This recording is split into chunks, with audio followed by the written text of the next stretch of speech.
Hello mga ka-abroad, hello rin mga ka-ex-abroad, kumusta kayong lahat? Sana ay lagi kayo nasa mabuting kalagayan at ligtas anumang kapahamakan sa buhay. At eto nga pala, nasa harapan natin ngayon ang isang puno ng sinturis.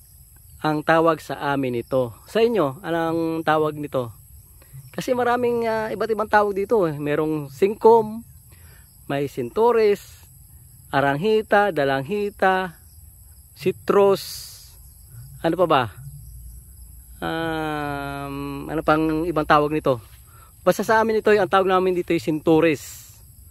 Ayan. At ito nga, mayroong mga buko. Ayan. Kung makikita ninyo, ayan oh, may mga buko na yan. Ayan, makakatikim na tayo ng bunga ng sinturis. Maraming buko. Maraming buko. Hindi nyo lang masyadong makita kasi hindi makuha ng ating camera. Pero napakaraming buko mga ka-abroad, mga ka-ex-abroad. Ayan o. Ayan. Kung makikita nyo. Ayan. Dito sa ating lote ay mayroon pa tayong natitirang ilang puno. At lahat yan ay mayroong bunga. Tumbas, yung iba ay tumbas tiga kaunti may bunga. Naalala ko nung panahon ng kabataan namin, doon sa kabilang lote namin, doon sa kabilang na release, doon sa dati namin pinagbahayan, ay maraming kaming tanim na ganito kasi umuso dito sa aming lugar dati yung sinturis, yung singkom, itong daranghita. Umuso sa amin ito. Pag dating ng November, October, November, mga December, hanggang December ay puno ng kaing na sinturis yung aming istasyon ng train. Doon operational pa yung yung train papuntang Maynila, Bicol, Manila. Operational pa dati kaya wala pa nung highway, wala pa yung Andaya o Quirino Highway, wala pa yan. Ang transportasyon lang namin dito papuntang Maynila noon ay train. So kapag panahon ng sinturis ay punong-puno yung istasyon. Punong-puno ng kaing ng sinturis nakapatas at naghihintay ng pagdaan ng train. Kasi doon yun isasakay sa baggage. Sa baggage car. Nasakay ng mga paninda galing Bicol. Na iniluluwas naman ng mga biyahera papuntang Maynila. Yan. At naalala ko, may daan dito sa amin noon ng oras ay alas 9 ng gabi. Yun, yung economy. Mga alas 9 dumaraan. Kaso minsan kapag may mga delays sa daan, ay inaabot ng hating gabi hanggang madaling araw. Kaya yung amin dating istasyon ng train dito sa GRS ay minsan walang tulugan kasi pag dumating nyo ng mga alauna, isasakay yung mga sinturis, inaabot naman mga isang oras ang pagsasakay, so mga alas 2 na yun makakaalis.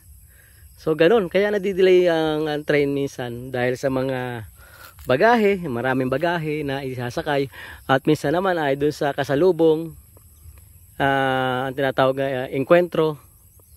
May enkwentro sa isang istasyon, kailangan mong maghintay doon sa isang istasyon, tumigil muna, pumunta sa segunda release para makadaan yung isang train na hinihintay niya, kasi single line lang yung train na Manila Bicol. May mga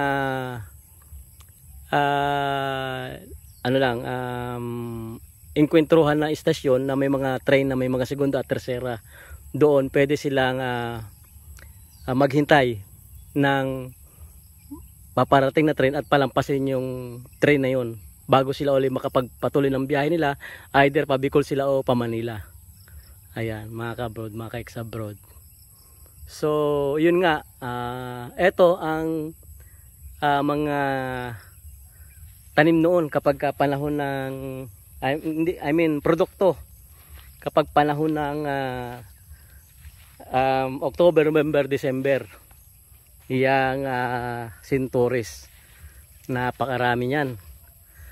talaga namang dito maraming kinita yung mga taga rito sa amin o maging taga ibang lugar na dumadayo dito sa amin para pakyawin yung mga tanim na sintoris. Minsan ilang hektarya pinapakyaw na yun na buko pa lang yung sintoris, buko pa lang, mga ganggajulin pa lang yung mga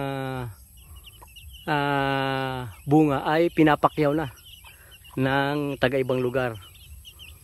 So kapag nahinog na yun, ready for pamimitas, ay yung pumakyaw na yun ang bahala kung kailan niya pipitasin, kung kailan niya itatransport. So yung may-ari nung sintoris nung puno ay kumita na hindi pa man napipitas o hindi pa nahihinog yung kanyang produkto. So ganun ang style sa amin dito dati. Meron namang nakakontrata na either mga 2 years o 5 years na mayroon nang nakapakyaw doon. Ang tawag doon Arriendo na tinatawag.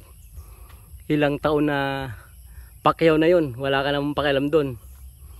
Sila na ang magbibigay ng abono, sila maglalagay ng abono, sila na rin ang magpapatabas. So yung pera, kung nagastos mo na, wala ka nang gagawin kundi hintay lumipas yung 5 years bago ka uli magkapira doon sa mga puno mo, dahil yun ay bayad na within 5 years.